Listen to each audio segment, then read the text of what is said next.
This is Buy, Hold, Sell, powered by Better. Hello Supercoaches, it is grand final week in your head-to-head leagues and the Supercoach gods have saved an absolute doozy for us. There are injuries everywhere, suspensions everywhere, 21 players rested just from the Panthers and the Storm. Let's run through who to buy, hold and sell. Blake Brayley is very popular. He is the best replacement for Harry Grant, who of course is out through suspension. Brayley has the Knights this week, which is a really good matchup. The other good guy to bring in at hooker is Jeremy Marshall-King. I think he is the best pod option there. Only owned by 2% of Supercoaches, but his average is basically as good as Brayley over recent weeks and takes on the Titans this week, which is the matchup to target this round. So look out for guys like Hamiso Tabuai-Fidow, Isaiah Katoa, Jermaine Asako even as well. Nicho Hynes, he is the obvious replacement for Sam Walker or Nathan Cleary. Scored 140 odd in his last game.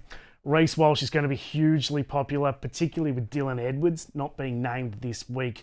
Coming off back-to-back 140s, 150s, he could be a captaincy option in a really good matchup this round.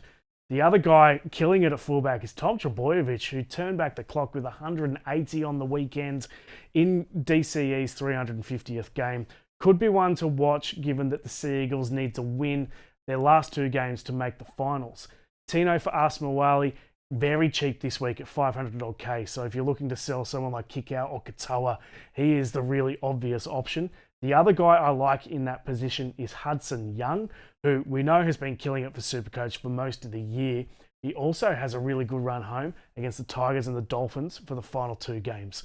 Now for the holds. Connor Watson was originally on my sell list because he's been in pretty poor form, but with all the injuries, restings, etc., he probably is a hold. Now for the sells. Nathan Cleary rested this week, so a definite guy who could go, although it looks like he'll play that final round.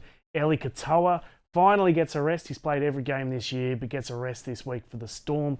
Harry Grant, as I mentioned, suspension, so he's out for the rest of the regular season, as is Adam Dewey, who's got multiple facial fractures, so he's been sent for surgery. Sam Walker, it's hopefully just 1 week with concussion for him, but still, so many injuries and suspensions to deal with.